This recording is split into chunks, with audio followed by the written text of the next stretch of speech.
The broadcast is now starting. All attendees are in listen-only mode.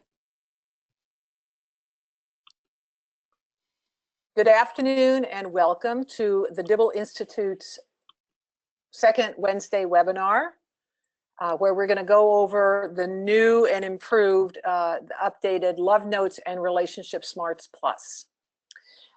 So I'm joined today by this is Kay Reed. I'm the Executive Director of the Dibble Institute, and I want to introduce Kathy Guidry, who is our webinar coordinator and our engineer. Hi, Kathy. Hi, how are you all doing today?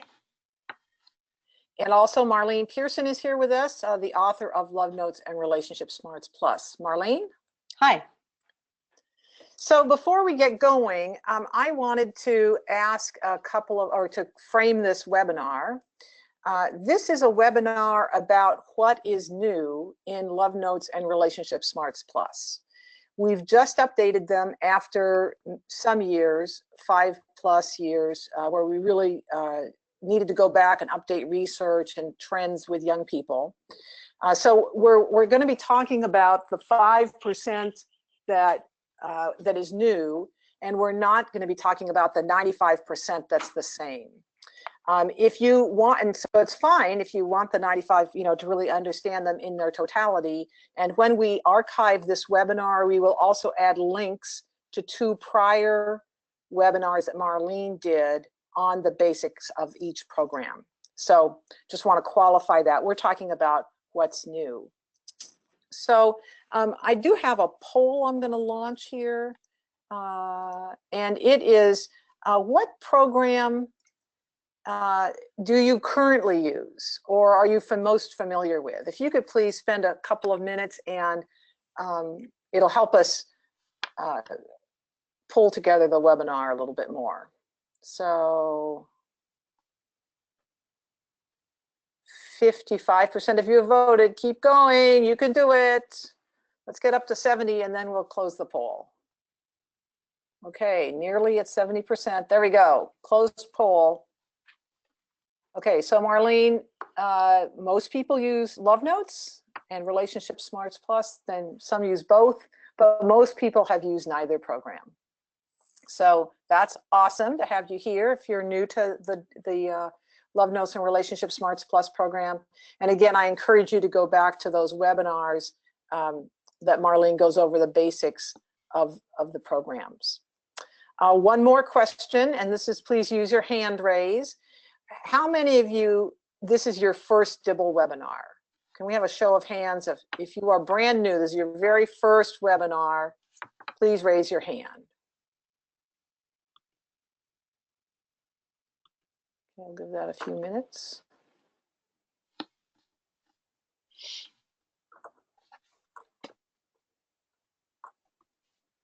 Okay, looks like it's about 25% of you that are new. So we're pleased to welcome all of you back who have joined us before, and Muted. Of course, a special welcome to those of you who are new. All righty, Kathy, the next slide. A little housekeeping here. If you can't access, for some reason, your audio on your computer can't be accessed, you can use this call-in number to gain access. It's on the invitation you have. And as we've just shown you, there are poll questions. You can raise your hands when we ask, and please type in your questions into the question box. Marlene will have time at the end of her presentation, and we will take as many of those as we can. All righty, the next slide. Let me give you a little bit of background on Dibble. The Dibble Institute is a national independent nonprofit. We translate research into teaching tools that help young people gain efficacy and agency over their love lives. This is a part of their lives that often can derail them, and we think, oh, how can you teach about this? Well, we have found really great ways to teach young people how to take more ownership of their love lives and make better choices for themselves in many areas of their young lives. Last year, we estimate that through people like you who go out into the world and serve young people, a Dibble program reached 76,000 youth just last year, not based on people who might have got it the year before and keep teaching it, but just what happened last year. And that's roughly 200 young people a day. So we in the Dibble Institute are doing happy dances and really appreciate all the good work you in the field are doing. The next slide. So just some core values. A lot of you have gone to these webinars before, so I'm going to go through this quickly.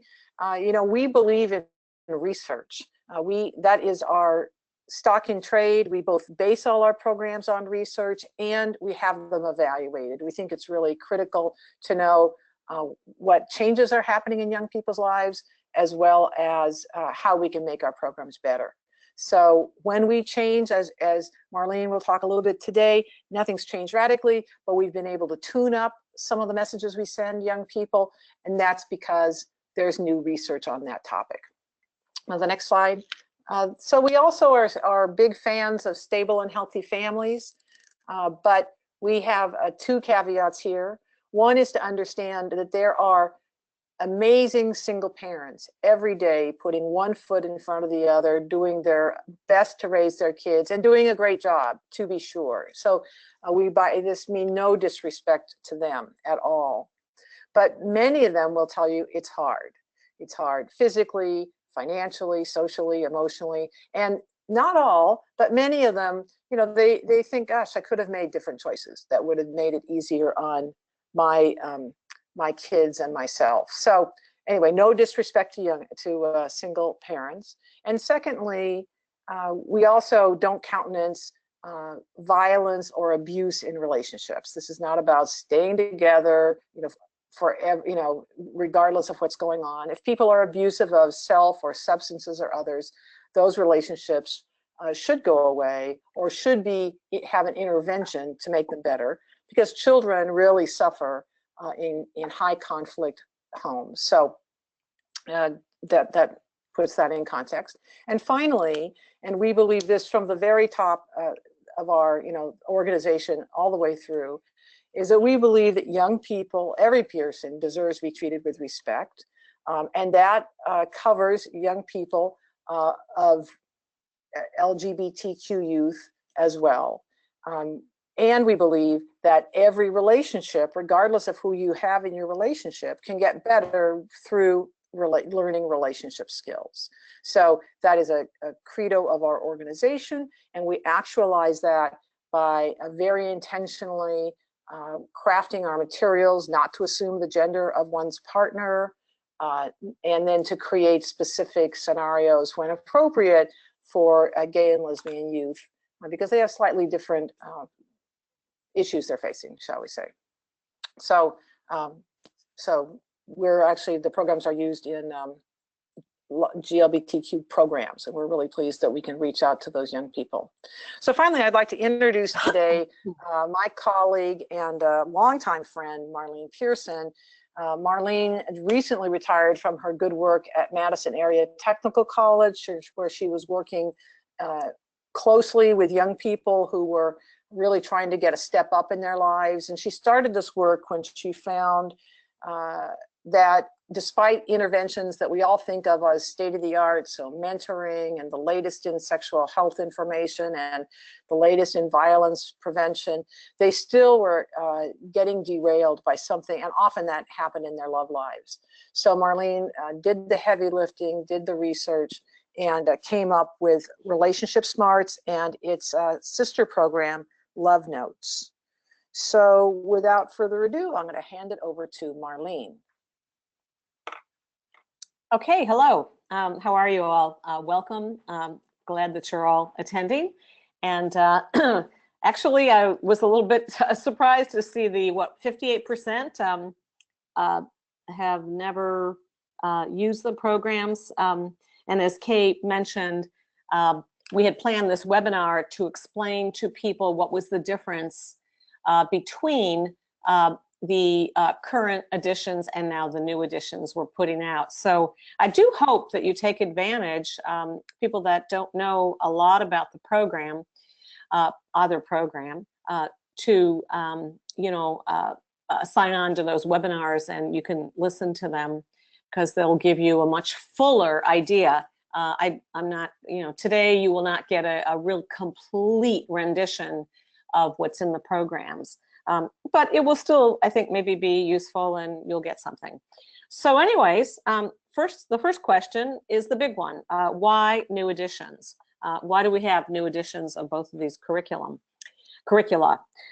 Well, the simple answer is it has to do with research. There's new and updated research. We think that we have developed some new tools to assist people in delivery. We do have some new content and resources actually based on some of the new research. We've improved some of the activities, and we have reorganized the lesson order of both curricula. And so that's kind of the big picture, and I'm going to take each one and go through. Click. So let's start with the research. That's probably the biggest thing here. We've really tried to update both curricula to stay current with learning in the field. And we've been able to weave in some new content where we have found new research. And so here's a list of some of the areas, and I plan to go through each one independently. Click. So the first one I want to start with is the Youth Risk Behavior Survey. Probably many of you are familiar with this. This survey is conducted every 2 years by the Centers for Disease Control. This is such an important piece of research because it's a wealth of data on all kinds of teen risk behaviors, from everything from wearing seatbelts to bike helmets to smoking to drug use to sexual risk behaviors, everything, you name it. And so we have been able to update both curricula with the latest RSBS data. So that's number one. Next, click. What I want to really emphasize is that in this latest Youth Risk Behavior Survey, for the very, very first time, data was collected not only on teen males and females, but also for youth's sexual orientation and identity. So that's really pretty exciting. So a special report came out on the heels of the basic one that took all the findings and kind of broke them down for heterosexual, gay, lesbian, bisexual, and not sure. And so we've been able to incorporate this data on all kinds of topics that we deal with, dating violence, sexual behaviors, and it's been really, really helpful. And I think it's really helped us to strengthen inclusivity, where we're always looking to improve. Click. We also have new updated findings from the Centers for Disease Control on STIs and HIV. And that's pretty important because we have seen some real increases there in recent time. And we've used that data to create new activity and new resources. And I'll give you more in a moment on that. Click. Okay, and of course, there's new and updated research on digital mobile technology in youth. Really, this is kind of huge. It's huge. This is the generation that has never, ever known a time when they weren't connected to the internet. They increasingly live their lives 24/7 almost online, tethered to their mobile devices. And this is truly perhaps uncharted territory. What's the impact of this? How does our hyper-connected life affect our relationships? How is it affecting youth's social and emotional development, their mental health? And more importantly, how do we address it? So anyways, we've been able to update our understanding of usage, of prevalence, and other aspects of this research to improve a lesson that we developed a little while back, Teens Technology and Social Media, that only was included in Relationship Smarts Plus. But now we have actually included that lesson as a supplement to Love Notes. And so you know, we have some new content, new activities on sexting and cyberbullying, internet porn. Again, more on that in a moment. Click. Another area where there has been some new research has to do with something called the success sequence, which people have been hearing about, and it's mentioned a lot in the federal grants. So anyways, the original research on the success sequence goes way back several years to Nicholas Zill's work, and then Elizabeth Sawhill and Ron Haskins, their work. Anyways, last year, there was a large body of data on millennials, those aged 28 to 34, that was analyzed by Wendy Wang and Brad Wilcox. And what's very interesting is that data was disaggregated for family of origin according to socioeconomic level and race and ethnicity. So anyways, this new research and its policy implications have really, I think, allowed us to improve the background information for teachers on the success sequence. And along with that better background, we have teaching tips and visuals to help really improve discussion of that. Click. So next thing I want to do is move on to some of the new tools that we have to assist in delivery. First off, in both curricula, there are some new video clips that we have added. Some we have swapped out. More of them are directly embedded into the PowerPoint slide. So all you need to do is click on the slide. It makes it a lot more convenient. But there are also clips, music videos, song films that you will have hyperlinks to inside the slides. Secondly, you no longer need to purchase the film Toothpaste. We use that in both Love Notes and Relationship Smarts. And you no longer need to purchase Reflections, which is only used in Love Notes. They're now available on YouTube. We have links in the PowerPoint slide. We've also deleted the purchase of the Anatomy DVD. It was quite expensive, and we've replaced it with shorter clips that are hyperlinked in the PowerPoint slides for Love Notes. The third thing is that the parent-teen connection activities, we call them that in Relationship Smarts. In Love Notes, they're called Trusted Adult Connection Activities. We think they're very important for really deepening the effectiveness of both programs. Anyways, now we have included them at the back of every lesson as reproducible handouts. Many of them you just cut in half. Fourthly, there are some updates in the workbooks to reflect how we've improved or update the curricula. And something new and exciting is that digital downloads of the workbooks, so the youth can download it actually directly to their smartphones or tablet, and they can actually interact with it. That is available upon request. Now, number 5, I'm saving that one for the last, and that is a new feature of both curricula, is that each PowerPoint slide has instructor notes.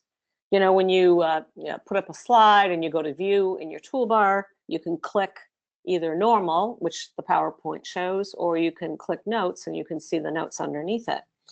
By the way, for those of you who are not familiar with the program, we do have a PowerPoint slideshow for each lesson. And they're not PowerPoint slides that just have a bunch of words. We try to use images, we embed video clips. You know, we find that they can be useful to engage youth, and it also helps the instructor really track.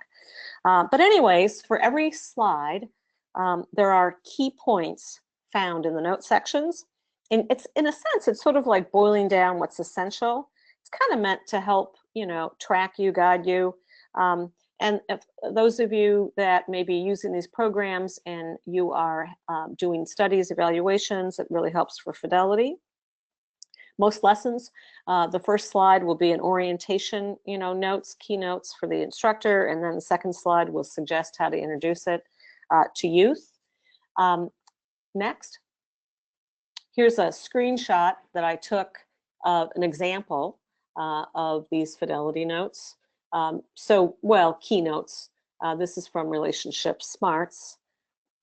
Click.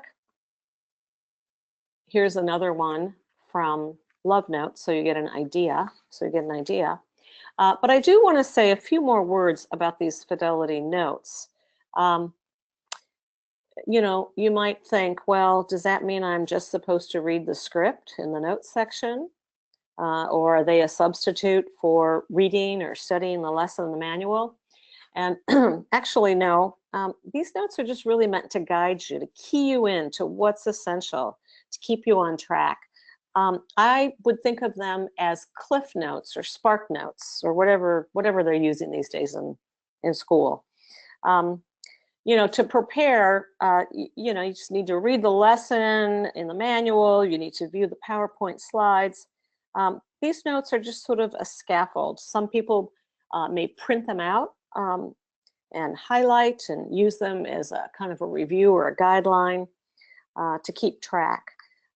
Anyways, as you probably all know, those of you that work directly with youth, you know, you need to be real and genuine. You need to come off as spontaneous. You never read a script, but we think this is a tool. We have been told this is something that has been helpful for people, so we'll see. They're meant as an aid.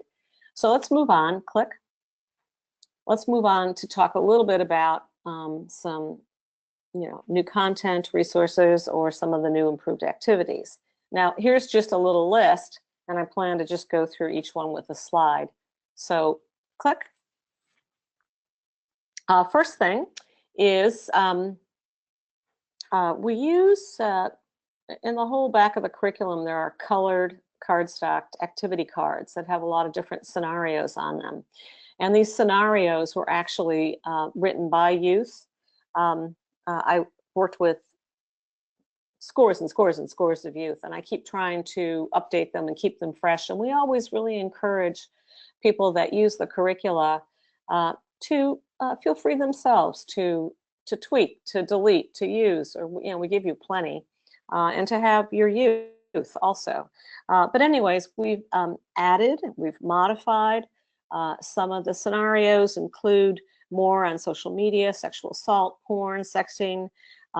We've tried to add more inclusiveness to the scenarios. And then, of course, some of the images that we use in, you know, even the workbook and in the PowerPoints, you know, just basic things like the phone there. You know, that's you know, you got to use up-to-date things and more inclusiveness. And by the way, you see the Spotify symbol there. So we've also added some new song options. I won't bother to mention. I mean, I won't list those right now, but yes. So click. Another thing is that we have some new clips that are embedded right in the PowerPoints to help teach the communication skills for both Love Notes and Relationship Smarts. These first two, for danger signs, communication danger signs, and what happens to your brain when you're angry. These are very short. They're like 3 minutes. We call them lecture doodles. They're colorful and they're fast and they're really well done, and they help to really reinforce. Also, too, at the bottom, you see the speaker listener technique. That's a real key skill that we teach. There's a 10-minute video clip. Half of it are these little, I don't know, South Park cartoon characters going over, you know, the rules of that speaker listener technique. And then there's the last 5 minutes. There's a couple before and after that we've gotten some real good feedback on. Next. Okay, so in both Love Notes and Relationship Smarts, we have lessons on starting relationships and handling intense attractions.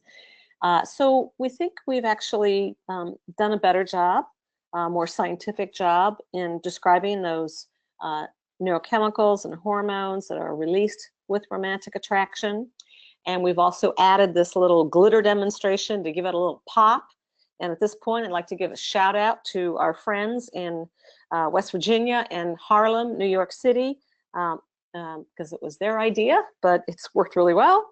And by the way, that bottle you see on the right, that is something you can keep bringing back to your lessons, and there's so many ways to use it and refer to it.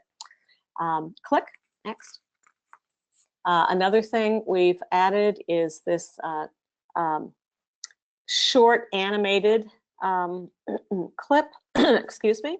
And when I say short, I'm talking 3 minutes. We've discovered these short ASAP science clips through Scientific American magazine. We use a couple of them. They're fast, they're colorful, they're engaging, they're science-based, but they're basically used to reinforce the information visually. And we use it in both curricula. Click. Okay, breaking up. So we've added some stuff here. As you know, many teens, some teens can really spiral down into serious depression around a breakup. Some teens threaten self-harm if a partner breaks up with them. Some teens even go to the edge and threaten suicide or commit suicide. And so we have really woven in, we've added messages and cautions and tips for reaching out for support in both curricula. We've also added some song options here that deal with breakups, that get at some of these more serious issues. Sam Smith, Too Good at Goodbyes, Lady Gaga, Million Reasons, and maybe some of you are familiar with the song by Logic featuring Elisa Cara and Khalid, which actually the title of the song is really the phone number for the National Suicide Crisis Line. Click. In both Love Notes and Relationship Smarts, I think we've improved the lesson on relationship violence. We have more on forms of violence, more emphasis on abuse and control through digital devices. We have more on the scope, the prevalence, the numbers on dating violence, and it's very explicitly, much more explicitly inclusive, more on youth not reporting it and why. And also I think we have really improved our discussion of the types, arguments that get physical and intimate terrorism. I think they're better organized with visuals to help the instructor deliver. Click. We've also added new content on sexual assault and consent. We have prompts for guided discussion to help youth better understand sexual assault, what coercion means. It's not just physical. I'm sorry for this slide. I see I blocked out something. We've also developed a resource on consent that really helps in discussing what it is, what it isn't. And then we have added a video clip, Tea and Consent, to reinforce.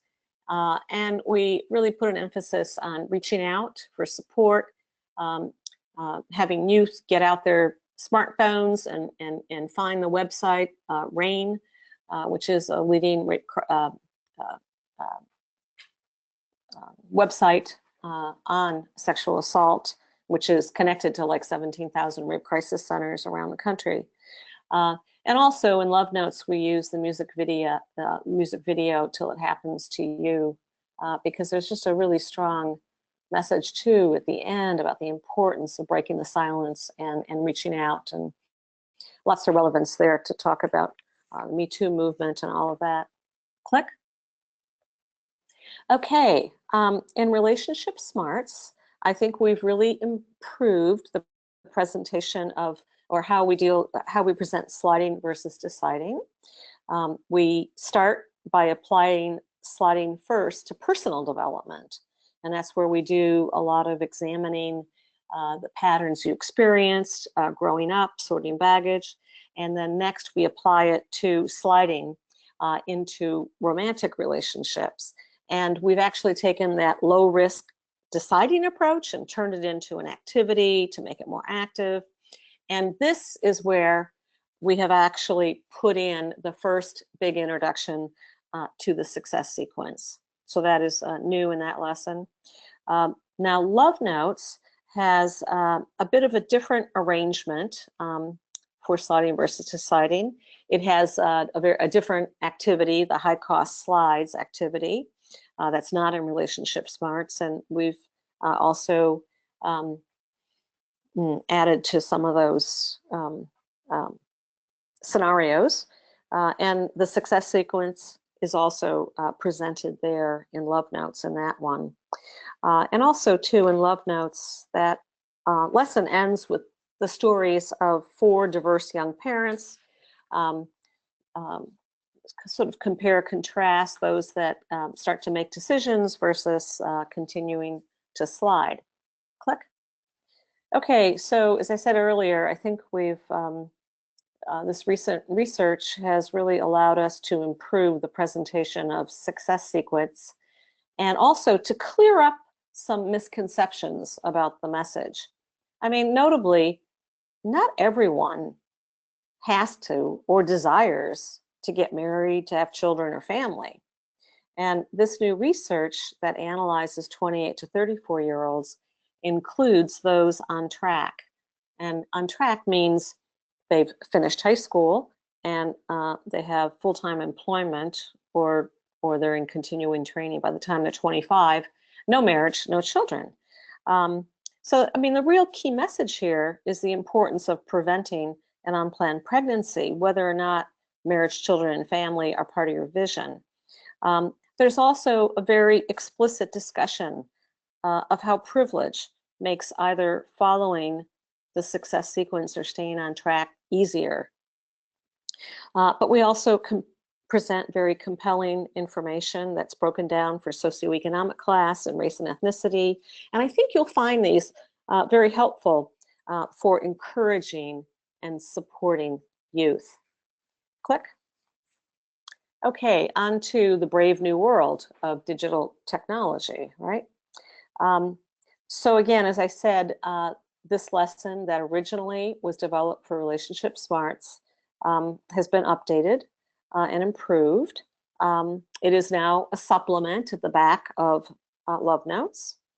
Now, again, we've really benefited from some really interesting, good new research. The very impressive meta-analysis just published just this year, just a few months ago by JAMA, Journal of the American Medical Association. Also, the Pew Research Center has updated and just released its update to its earlier 2015 report.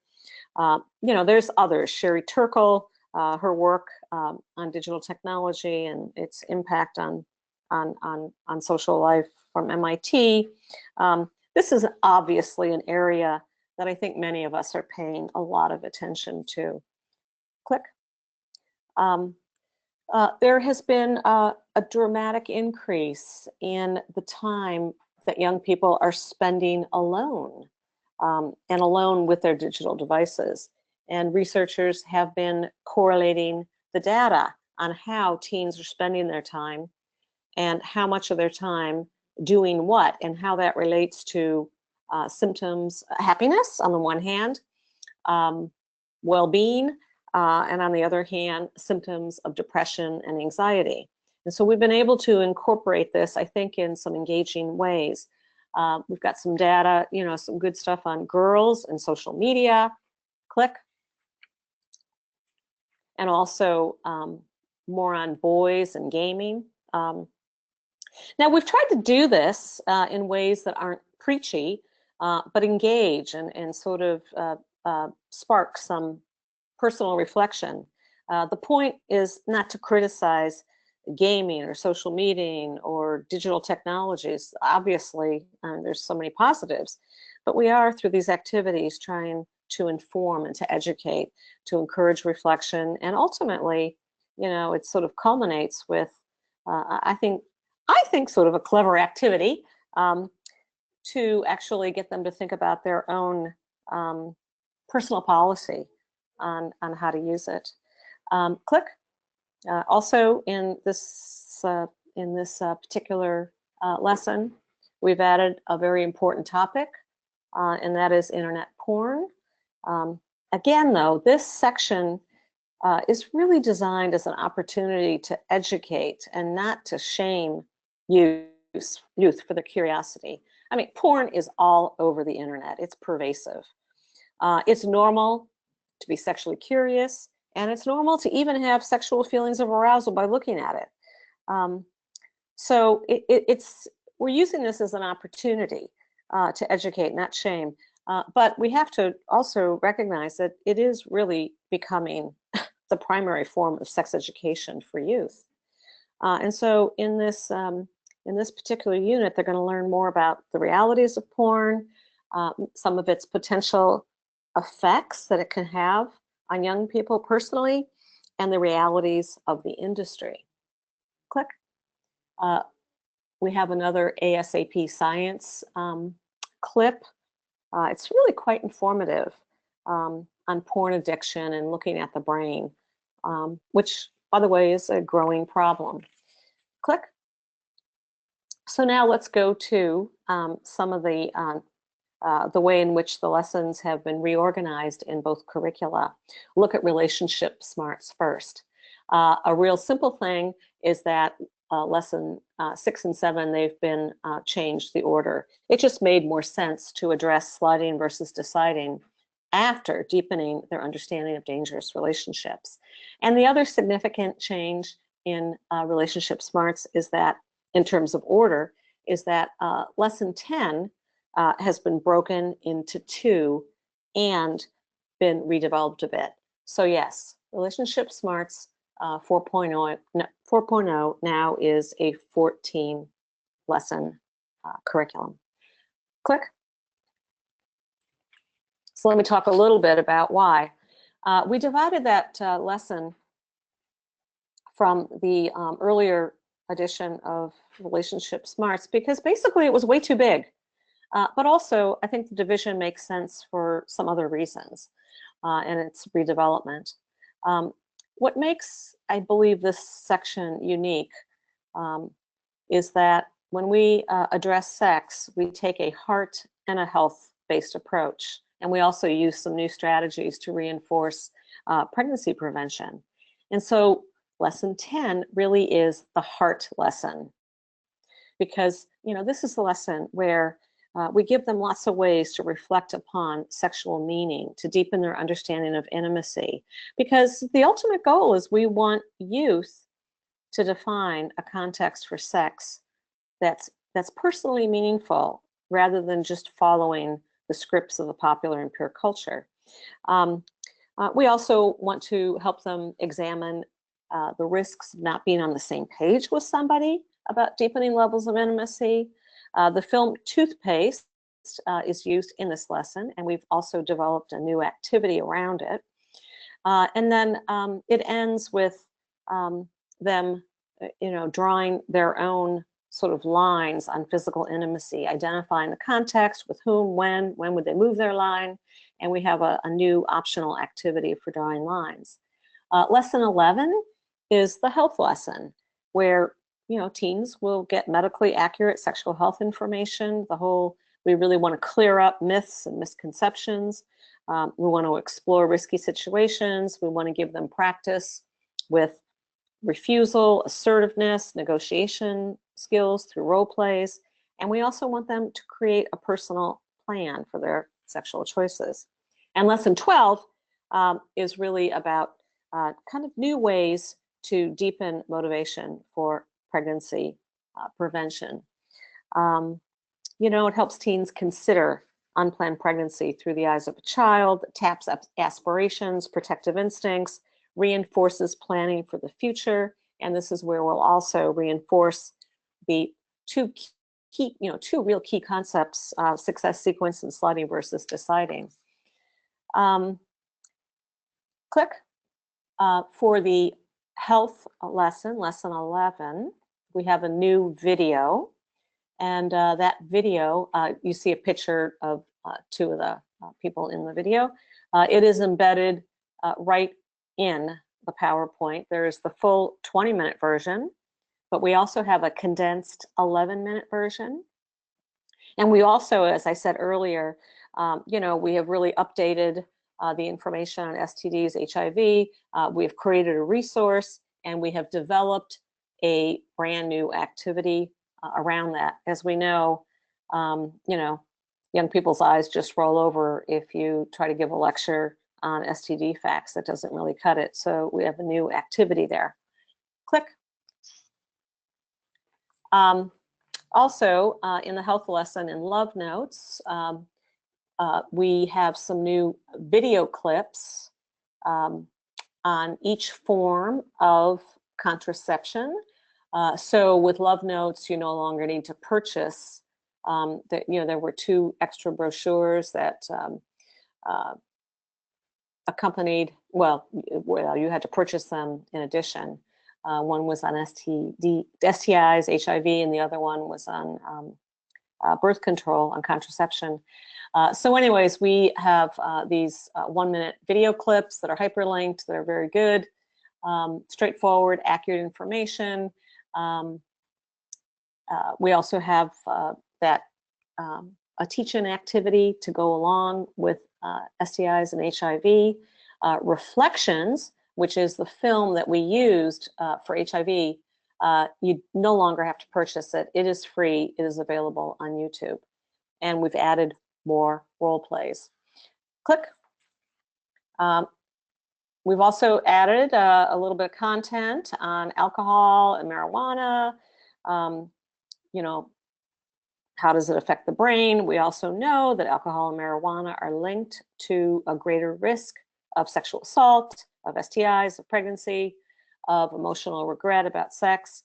And so we've specifically added some more there. Click. Love Notes has a little reorganization also in terms of the order of lessons. The communication skill lessons are now number 9 and 10, and they come right after the 5 lessons on healthy relationship skills and healthy relationships. And it comes before the 3 lessons that address sexual decision making and planning and pregnancy prevention. So anyways, in terms of why did we switch this around? Well, if you think about it, we just really thought the 3 sexuality lessons, they hung better together. And also, I think that there's a bigger reason. It made sense because we really want young people to bring everything they've learned about developing themselves, healthy selves, everything they've learned about healthy relationships. What are they? What aren't they? What are the foundations? What are the building blocks for healthy relationships? How do you assess relationships? What do you look for? What are some guides that help you to find out to look for when you are attracted to somebody? Becoming aware of warning signs, red flags, the risks of sliding, where they've already had some practice in making relationship decisions, and then acquiring some really essential communication skills. We want them to bring all of that to bear on sexual decision making. And so we've actually purposely put this at the end. And then, of course, the final thing is that there is in the appendix the bonus lesson that we've taken from Relationship Smarts that is now available in Love Notes.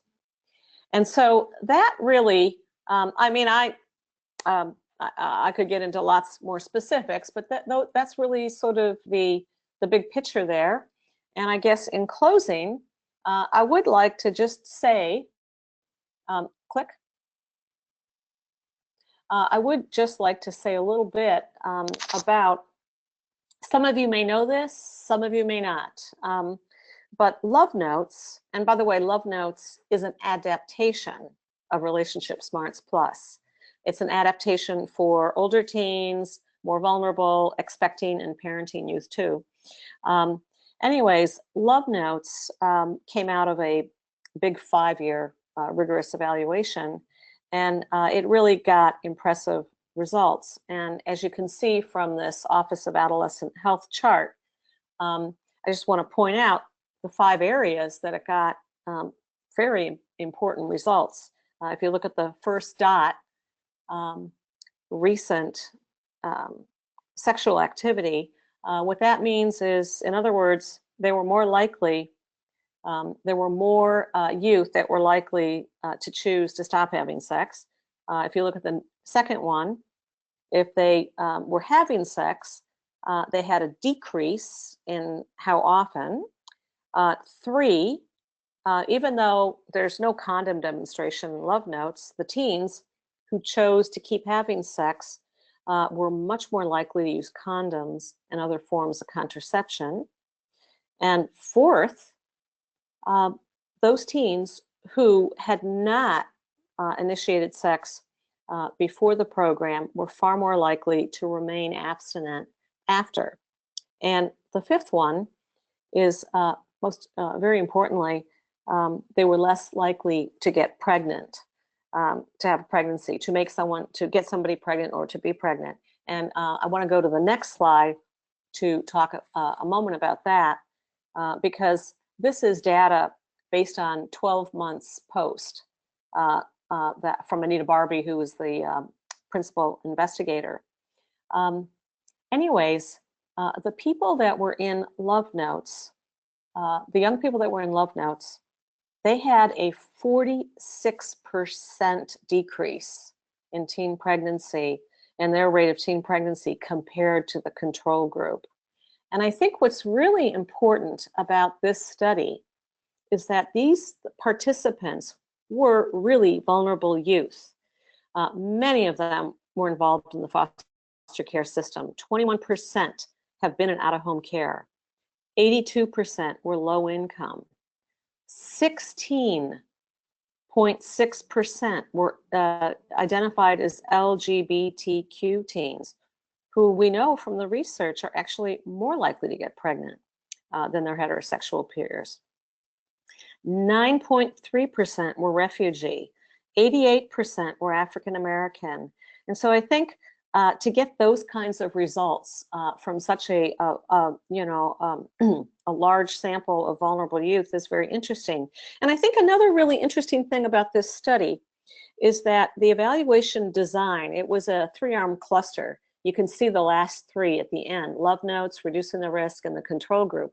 Anyways, one of the things that the researchers were trying to investigate was whether or not a comprehensive relationship education program could have significant impact. And so they compared it to Reducing the Risk, which is a comprehensive sex ed program. It's excellent, it's widely used, but it's a more health-based comprehensive sex ed program. And while that program, Reducing the Risk, did help some to decrease the rate of pregnancies, it turns out that a more comprehensive healthy relationship education approach was far, far more effective, as you can see from that chart there. Go to the next slide, please. The other thing I would just like to point out is that relationship smarts, for those of you that don't know, earlier went through also a very, very rigorous study down in the state of Alabama, way over 9,000 teens. And there were also very significant findings in actual aggression, less acceptance of aggression. It lowered faulty relationship beliefs, but they also found real improvements in just understanding themselves and using these skills in all kinds of relationships with peers, with parents, and in dating relationships. And then there are studies that are ongoing right now with relationship smarts, and there are other studies, but this University of Missouri one I think is very interesting because if you look at the second point, increase the ability to resist sexual pressure following the program, improvements in their understanding of the risks of sexual involvement. So those are some things that I find really, really promising. And I think when we start to think in terms of using a program that is very comprehensive, but also very integrated in terms of self-awareness, self-development, self-knowledge, really, really good and robust healthy relationship education and skills, dating violence prevention, and pregnancy prevention, and you really sort of integrate that and put that together, I think some good things happen. And so I think that's probably good enough. Yeah, excellent, Marlene. You go. Thank you, Marlene. That was really interesting. And I've got a couple of questions that came in while you were speaking. One was you had talked about lessons 10 to 12 on timing, sexual health, and planning. You also have a framework called 369, right? Waiting, 3 or 6 or 9 months. Are those two things now integrated, or is 369 left out? And you have 20 seconds to answer this. Okay, actually, don't go on. Just I won't. 369 actually. No. It's not forgotten about at all. But let's be clear. The message is not wait 3 months to have sex. Wait 6 months or 9 months. 369 comes in the lesson where we really talk about the neurochemicals and the hormones of romantic attraction. And what we know from pretty hard science is you will not be seeing clearly for at least 3 months, probably not 6 or 9. That's why we go 369. And so the message is you want to kind of slow things down. No big decisions. Those big decisions can be relationship decisions. It can be even do I want to be exclusive with you? It also could be sex, but anyways, no big decisions. No, we have not gotten rid of it whatsoever. Because this person really loved the 369 and she didn't want to see that go. Oh no, okay, it's not gone. Right. In fact, Jason asks. Okay. Jason asks, did you just say that the LGBT community is more likely to get pregnant? And can you quickly summarize what we know about that? You have 60 seconds. Okay. Yes. Okay. First of all, the Youth Risk Behavior Survey that the CDC does every 2 years does not include births. It does not include pregnancy information. Okay. So you have to go to the National Center for Health Statistics, and I'm not sure that they have actually, on a national basis, put that into their big databases. So right now, what we do is we rely on some smaller studies that seem pretty good. One in New York, one in Minnesota, and anyways, from what we gather, and of course, I understand my friends at the CDC have said this. I forget her name right now, who runs her over a lot of this. What we can say is that the pregnancy rate of LGB, and I don't know about the relationship on T, but I'll just say LGBTQ.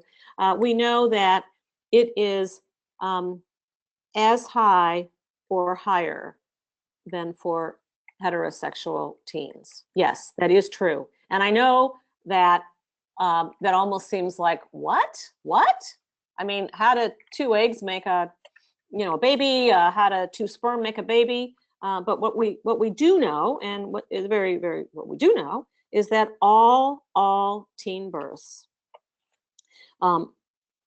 whatever sexual orientation you are as a teenager, all LGBTQ, all teen births result out of an encounter between a male and a female.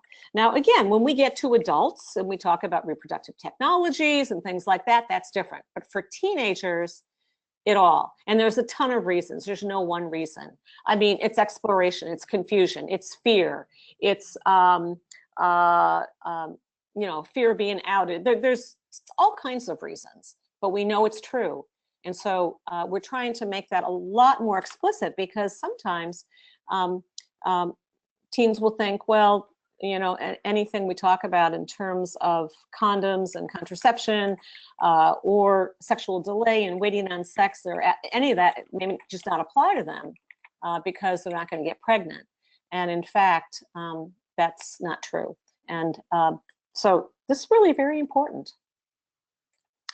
Okay, I wanted to clarify. Scenarios. We've tried to develop scenarios that actually address that. In fact, one of the stories of Sliding and Deciding is a young woman, Tabitha, well, she's a teen, who is a lesbian. She has gotten pregnant, and there's a little story there about it. No, but we've put in a lot of scenarios. We think it's very, very important to address this.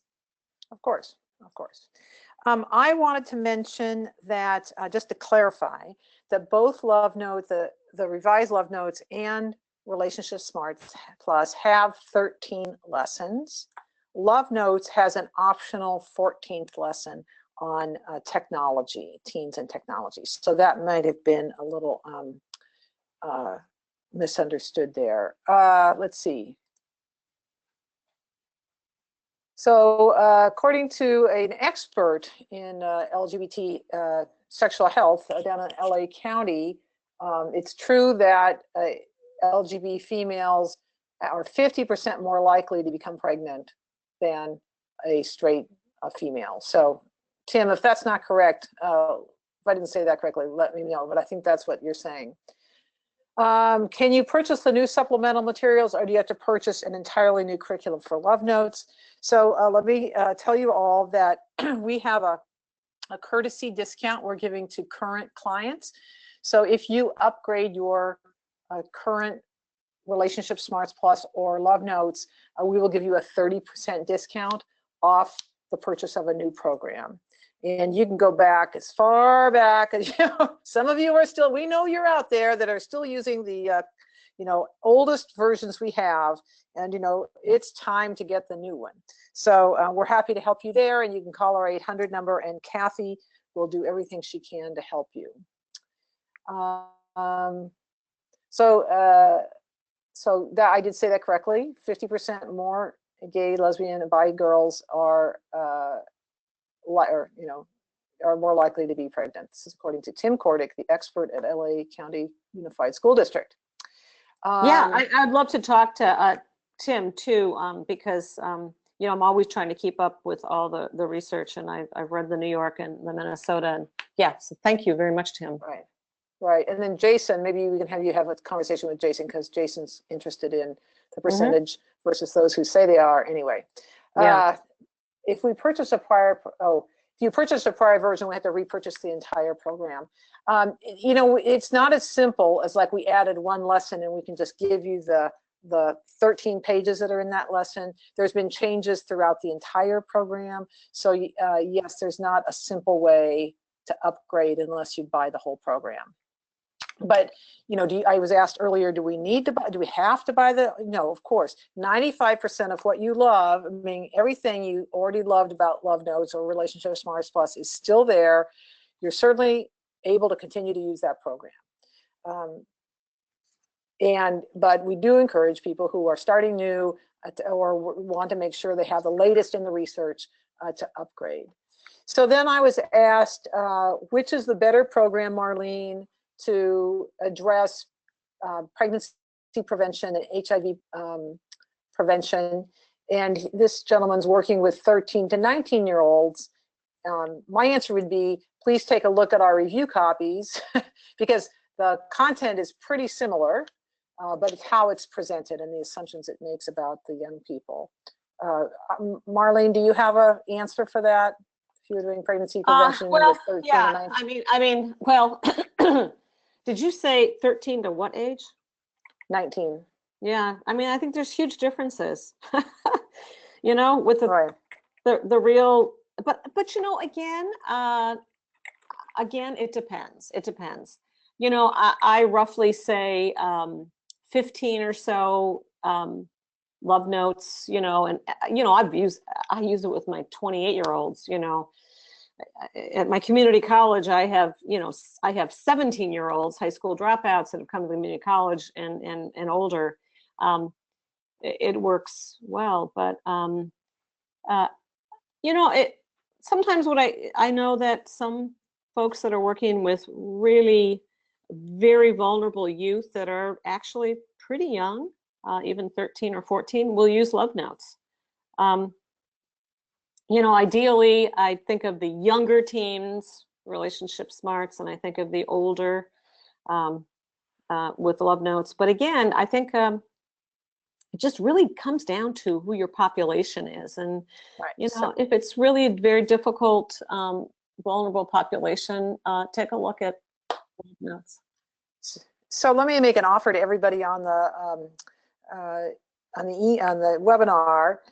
If you would like a review copy, a complimentary 30-day review copy of one or both of the programs, please email relationshipskills@dibbleinstitute.org, one relationship, two skills at dibbleinstitute.org, and tell us which one you would like.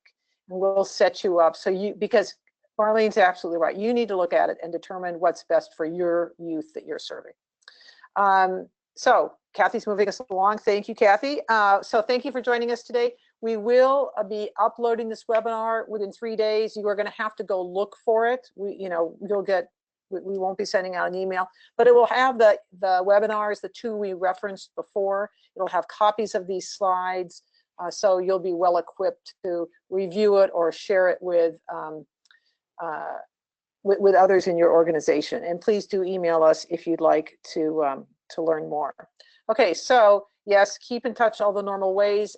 Because you've joined us, we will put you into our newsletter list, but we are on Facebook, we are on LinkedIn, and take a look at our website. And finally, Kay, next month. May I say something? I would love to continue a conversation with anybody who's been on this webinar today on any particular issue or whatever. And my email is, I don't know if it's on there, or certainly you can get it from Dibble. Right. So we need to hang off so people can get back to work. Sorry. So I just want to let you know that next month we have a great webinar. Our newest member of the Dibble staff is Dr. Rochelle Savisak-Luxton. She was a researcher down at Auburn University on Relationship Smarts Plus, and she's going to talk about her research using that program on how it impacted the predictors of relationship and dating violence. So we hope to see you next month. Thank you so much for being here, and we will answer the rest of your questions directly. So thank you so much, everyone. Have a great end of summer, and we'll see you in September, as the song goes. Take care.